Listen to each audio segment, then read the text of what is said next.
Joining us now, the chairman of the Democratic Senatorial Campaign Committee, Senator Gary Peters of Michigan. He's also chairman of the Senate Homeland Security Committee.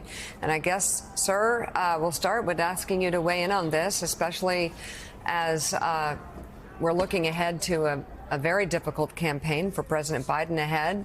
Do you think the president should be speaking out about what is happening on campuses across America, but specifically what went down at Columbia in the past few days and what is happening at UCLA right now?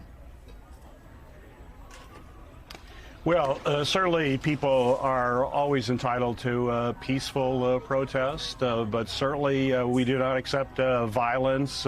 And we also understand that students who are on campus deserve to have the ability to pursue their education and to do it in a way that they don't feel threatened and are not safe. And so it is important for us to support peaceful protests, but understand if it crosses the line to violence or interferes with the rights of other students to pursue their education.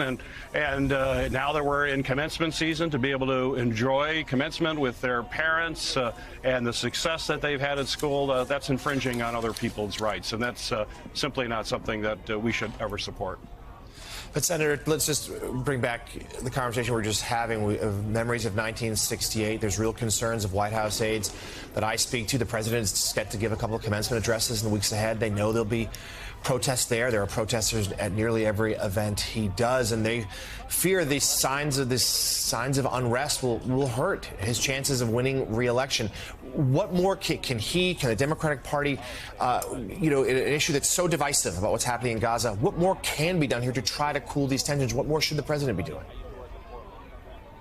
Well, certainly I think the president's doing a lot now, working to try to bring a peaceful resolution to what is happening in Gaza. He has certainly taken real leadership in that area. It is very complex. It's very difficult.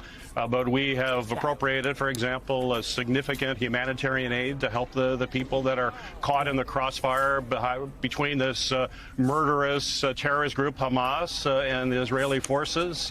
And it's going to take a peaceful resolution. And that's something that certainly President Biden has been focused on, has been pushing aggressively to bring that resolution. And we hope that we see that in the near future. Senator Jennifer Palmieri here. How are things at the University of Michigan, Michigan State? Wondering if there are protests happening there. And also, you had Donald Trump in your state yesterday. I believe he was in Saginaw. A lot of concerning things being said related to the election, abortion rights, and wondering how that trip went over too. Well, Donald Trump is in Michigan. He continues to put out the disinformation, election lies, as he always does. He hasn't changed his script at all. And that's what we're going to expect going through this election. But this is about, and my work in holding the majority in the Senate is making sure that we stay in the majority, to make sure we're electing Democratic senators. It's absolutely critical to hold that majority.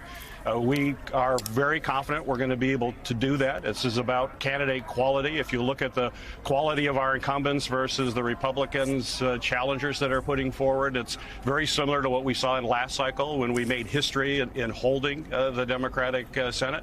We look forward to doing that as well. But these are going to be tight races. They're going to be hard fought. We're going to have to be out there campaigning aggressively. But when the American people see the clear differences between Democratic incumbents and the work that we have done alongside President Biden and moving this country forward versus out-of-touch Republican candidates, we're confident we're going to be successful.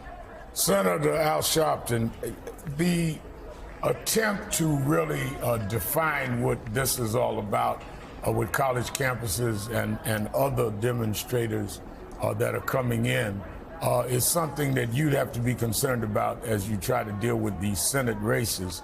Is it, and you yourself in Michigan have a large Arab population there, so you understand the cause. I support a lot of what is happening in terms of saying we need a ceasefire, we need to represent what's going on in Gaza is wrong and a two-state solution. But this kind of anarchy takes away from the cause. How do you counsel your candidates to stand up for what is right, but at the same time not identify with those that are taking actions that really take it off of the cause and off of what the party and your candidates would stand for? Well, it's important to stay focused on the issue and be focused on the key issues that we need to solve in the months and years ahead. It is about making sure we can find a peaceful resolution to what's happening in the Middle East.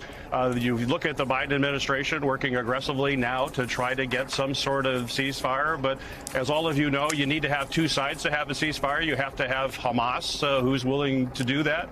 Yet it's difficult when they continue to hold hostages in Gaza. But bringing these parties together is going to be critically important. But let's focus on innocent civilians who are being caught in the crossfire in this war, and work to make sure that we can keep them as safe as possible and provide humanitarian assistance for them as well. But let's focus on trying to find a resolution, and a resolution that's peaceful, as opposed to seeing some of this actions that we're seeing on the campuses right now, which I don't think are helpful to bringing people together. This is ultimately about bringing people together in a peaceful resolution, and that's what we need to be focused on. Exactly. Senator Gary Peters of Michigan, thank you so much. We greatly appreciate it. Thank you.